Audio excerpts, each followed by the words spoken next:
नमस्कार दोस्तों, आ गई खुशखबरी। सरकार दे रही है महिलाओं को 15,000 रुपए। तो चलिए जानते हैं बिहार की फटाफट 25 बड़ी खबरों को सिर्फ 10 मिनट में। लेकिन उससे पहले आप यह वीडियो किस जगह से देख रहे हैं हमें कमेंट में जरूर बताएं। बिहार के 3 जिलों में मूसलाधार बारिश का अलर्ट। अगले 24 घंटे में बिगड़ सकता है मौसम। दोस्तों, मौसम विज्ञान केंद्र पटना के अनुसार अगले 24 घंटे में पटना सहित 3 जिलों में 2 दिनों तक मूसलाधार बारिश का अलर्ट जारी किया गया है। पूर्वी और पश्चिम चंपारण में गरज तड़क के साथ भारी बारिश को लेकर येलो अलर्ट जारी किया गया है। बीते 24 घंटों के दौरान पटना सहित 25 जिलों के अधिकतम तापमान में गिरावट दर्ज की गई। 13 लाख किसानों को अब नहीं मिलेंगे सम्मान निधि के 2,000 रुपए। केंद्र सरकार का बड़ा फैसला। दोस्तों, प्रधानमंत्री किसान सम्मान निधि योजना को लेकर बड़ी खबर सामने आई है। बिहार में 13 लाख किसानों को अब सम्मान निधि के 2,000 रुपए नहीं मिलेंगे। केंद्र सरकार की जांच में पता चला है कि बिहार में किसान सम्मान निधि के अपात्रों को प्रतिवर्ष 780 करोड़ रुपए का भुगतान किया जा चुका है। राशन कार्ड धारियों के लिंक आधार से 1-to-1 मिलान करने पर गड़बड़ी पकड़ी गई। बिहार के शिक्षकों को जल्द मिलेगा वेतन। विभाग ने जारी किए 1384 करोड़ रुपए। दोस्तों, बिहार के प्रारंभिक विद्यालयों में कार्यरत शिक्षकों और कर्मियों को जल्द वेतन भुगतान होगा। विभाग ने सभी जिलों को 1384 करोड़ रुपए जारी किए हैं। विभाग ने अगले सप्ताह तक वेतन भुगतान सुनिश्चित करने का निर्देश दिया है। समग्र शिक्षा अंतर्गत कार्यरत प्रारंभिक शिक्षकों को ही वेतन भुगतान किया जाए। यह भी कहा गया कि पूर्व से उपलब्ध राशि की समीक्षा करते हुए वेतन भुगतान कर राज्य कार्यालय को सूचित करें। बुजुर्गों के इलाज की आईजीआईएमएस में अलग से होगी विशेष व्यवस्था। दोस्तों, आईजीआईएमएस में बुजुर्गों के लिए जीरियाट्रिक क्लिनिक खोला गया है। अब बुजुर्गों को आईजीआईएमएस में इलाज कराने के लिए लंबी लाइन नहीं लगानी पड़ेगी। अल्जाइमर, आर्थराइटिस, अस्थमा, मोतियाबिंद, बहरापन, अवसाद, मधुमेह, मनोचिकित्सा और फिजियोथेरेपी की व्यवस्था होगी। हालांकि इस मामले में पीएमसीएच आगे है। पीएमसीएच में 10 साल पहले ही जीरियाट्रिक विभाग खोला जा चुका है। शिक्षा विभाग ने फिर लिया बड़ा फैसला। स्कूल में शिक्षकों की संख्या को लेकर आया बड़ा अपडेट। दोस्तों, बिहार के सरकारी विद्यालयों में शिक्षा का अधिकार अधिनियम के तहत छात्र शिक्षक अनुपात को संतुलित करने के लिए कदम उठाए जा रहे हैं। समिति की रिपोर्ट के अनुसार जहां शिक्षकों की संख्या अधिक है वहां से शिक्षकों को हटाकर वैसे विद्यालयों में भेजा जाएगा जहां शिक्षकों की भारी कमी है। इस पहल का उद्देश्य राज्य में गुणवत्तापूर्ण शिक्षा सुनिश्चित करना और छात्रों के सीखने के परिणामों में सुधार करना है। गोपालगंज में कार से 407 लीटर शराब जब्त, तस्कर हुआ फरार। दोस्तों, गोपालगंज पुलिस ने मंगलवार को 407 लीटर स्प्रिट जब्त की है। राजाराम नरहवा नहर पुल के पास वाहन जांच के क्रम में एक कार से 407 लीटर शराब जब्त की। इस कार्रवाई के दौरान शराब तस्कर मौके से फरार हो गए। थानाध्यक्ष आशीष कुमार ने बताया कि गोपालपुर पुलिस की एक टीम थाना क्षेत्र की राजाराम नरहवा नहर पुल के पास वाहनों की जांच पड़ताल कर रही थी। नीतीश सरकार ने दरभंगा पूर्णिया के आईजी बदले, 14 आईपीएस अफसरों का तबादला। दोस्तों, नीतीश सरकार एक बार फिर तबादला एक्सप्रेस चला दी है। बिहार सरकार ने बुधवार देर रात दरभंगा पूर्णिया के आईजी बदल दिए। इसी के साथ राज्य सरकार ने 14 आईपीएस अफसरों का तबादला भी किया है। गृह विभाग ने इसकी अधिसूचना जारी कर दी है। पूर्णिया के डीआईजी रहे विकास कुमार को बेगूसराय, जबकि दरभंगा डीआईजी रहे बाबूराम को तिरहुत क्षेत्र मुजफ्फरपुर के डीआईजी की जिम्मेदारी दी गई है। परिवहन विभाग ने बीमा कंपनियों को दे दिया फाइनल अल्टीमेटम। 1 माह में मुआवजा नहीं देने पर होगा एक्शन। दोस्तों, बिहार में सड़क दुर्घटना के पीड़ितों को 1 महीने के अंदर मुआवजा मिलेगा। मुआवजा भुगतान में देरी करने वाली बीमा कंपनियों की लोकपाल में शिकायत की जाएगी। परिवहन विभाग बीमा कंपनियों की रैंकिंग भी जारी करेगा। 80 मामलों में 16 बीमा कंपनियों पर 3 करोड़ 96 लाख रुपए बकाया है। बकाया को देखते हुए विभाग ने यह कदम उठाया है।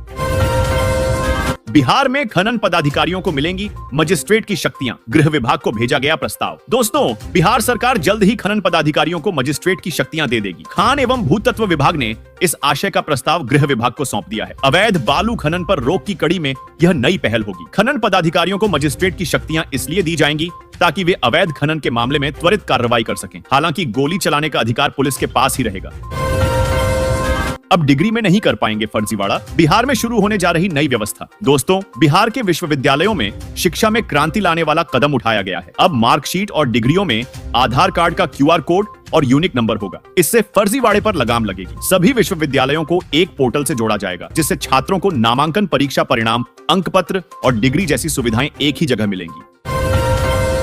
आदेश की हो रही अनदेखी। बिहार में 27.35 लाख बच्चों के पास नहीं है आधार कार्ड। दोस्तों, बिहार में स्कूली बच्चों के लिए आधार कार्ड अनिवार्य है, लेकिन राज्य में अभी भी 27.35 लाख बच्चे ऐसे हैं जिनके पास आधार कार्ड नहीं है। शिक्षा विभाग के निर्देशों के बावजूद सरकारी और निजी स्कूल आधार अपडेट के काम में लापरवाही बरत रहे हैं। बिना आधार कार्ड के नामांकित बच्चों की बात करें तो इसमें गया जिला आगे है, वहीं इस सूची में शिवहर सबसे पीछे है। 6 सितंबर को नहीं होगी शिक्षकों की काउंसलिंग, तीज पर्व को देखते हुए बदली तारीख। दोस्तों, बिहार में 6 सितंबर को नियोजित शिक्षकों की काउंसलिंग नहीं होगी। शिक्षा विभाग ने काउंसलिंग की तारीख बदल दी है। तीज पर्व को ध्यान में रखते हुए यह फैसला लिया गया है। अब नियोजित शिक्षकों की काउंसलिंग 13 सितंबर को होगी। बता दें कि सक्षमता परीक्षा पास कुल 1,87,000 नियोजित शिक्षकों की काउंसलिंग चल रही है। रेलवे में 11,558 पदों पर भर्ती, 12वीं पास से लेकर ग्रेजुएट तक करें आवेदन। दोस्तों, रेलवे भर्ती बोर्ड ने एनटीपीसी भर्ती 2024 के लिए आवेदन प्रक्रिया शुरू कर दी है। इस भर्ती के तहत विभिन्न जोन में कुल 11,558 पदों पर नियुक्तियां की जाएंगी। इच्छुक अभ्यर्थी 14 सितंबर से 13 अक्टूबर तक आरआरबी की आधिकारिक वेबसाइट पर जाकर आवेदन कर सकते हैं। कुछ पदों के लिए ग्रेजुएशन डिग्री होने के साथ ही कंप्यूटर में प्रोफिशिएंसी और टाइपिंग का ज्ञान होना आवश्यक है। छोटे शहरों में 50 नए एयरपोर्ट बनाएगी केंद्र सरकार, रिपोर्ट का दावा। दोस्तों, रिपोर्ट्स के मुताबिक भारत में हवाई संपर्क को बढ़ावा देने के लिए केंद्र सरकार 5 साल में 50 नए एयरपोर्ट बनाएगी। ये एयरपोर्ट्स अलग अलग राज्यों के छोटे शहरों में बनाए जाएंगे, जो भारतीय विमानपत्तन प्राधिकरण की देखरेख में होंगे। वहीं इन परियोजनाओं में केंद्र सरकार और राज्य सरकार के साथ साथ निजी निवेश भी होगा। औरंगाबाद में गिट्टी में छिपाकर ले जाते 4,000 लीटर स्प्रिट जब्त, बाजार में कीमत 14 से 15 लाख। दोस्तों, औरंगाबाद के अंबा में पुलिस ने एक बड़ी कार्रवाई करते हुए एक ट्रक से 4,000 लीटर स्प्रिट जब्त की है। स्प्रिट को गिट्टी के नीचे छिपाकर ले जाया जा रहा था। मद्य निषेध इकाई की पटना टीम ने कुटुंबा पुलिस के सहयोग से यह कार्रवाई की। स्प्रिट की कीमत 14 से 15 लाख रुपए बताई जा रही है। बता दें कि पुलिस ने ट्रक चालक को गिरफ्तार कर लिया है। भागलपुर से दिल्ली के लिए चलेंगी 2 और स्पेशल ट्रेनें। टाइमिंग के साथ साथ रूट भी जान लीजिए। दोस्तों, त्योहारों के मद्देनजर रेलवे ने भागलपुर और दिल्ली के बीच 2 नई स्पेशल ट्रेनें चलाने का निर्णय लिया है। 03413 और 03414 मालदा दिल्ली स्पेशल भागलपुर होकर प्रत्येक गुरुवार और रविवार को चलेगी। मालदा से यह ट्रेन सुबह 10 बजे चलेगी और दिन के 11 बजे भागलपुर पहुंचेगी। वहीं भागलपुर और दिल्ली के बीच चलने वाली 03483 और 03484 स्पेशल ट्रेन भागलपुर से मंगलवार और शनिवार को चलेगी। आ गई खुशखबरी, सरकार दे रही है महिलाओं को 15,000 रुपए। दोस्तों, भारतीय केंद्रीय मंत्रिमंडल ने एक महत्वपूर्ण योजना को मंजूरी दी है, जिसका नाम है नमो ड्रोन दीदी योजना। इस योजना के अंतर्गत 15,000 रुपए स्वयं सहायता समूहों को कृषि क्षेत्र में ड्रोन प्राप्त करने का अवसर मिलेगा। यह ड्रोन किराए पर दिया जाएगा और उर्वरकों का छिड़काव करने के लिए इस्तेमाल किया जाएगा। 2023 से 24 और 2025 से 26 के दौरान इस योजना के तहत महिला स्वयं सहायता समूहों को ड्रोन प्रदान किया जाएगा। इसके अलावा महिला ड्रोन पायलट को मानदेय भी प्रदान किया जाएगा और महिला ड्रोन सखियों को प्रशिक्षण दिया जाएगा। यह योजना महिलाओं को कृषि सेक्टर में सशक्तिकरण के लिए एक महत्वपूर्ण कदम है। बता दें कि 28 नवंबर 2023 को प्रधानमंत्री नरेंद्र मोदी ने ड्रोन दीदी योजना की शुरुआत की। इस योजना का मुख्य उद्देश्य है कि आने वाले 4 वर्षों में 15,000 स्वयं सहायता समूहों को ड्रोन उपलब्ध कराया जाए। यह ड्रोन महिला स्वयं सहायता समूहों के लिए उपलब्ध कराया जाएगा। ये ड्रोन कृषि क्षेत्र में उर्वरकों का छिड़काव करने के लिए उपयोग किए जाएंगे। इस परियोजना के तहत किसानों को स्वयं सहायता समूह का उपयोग करके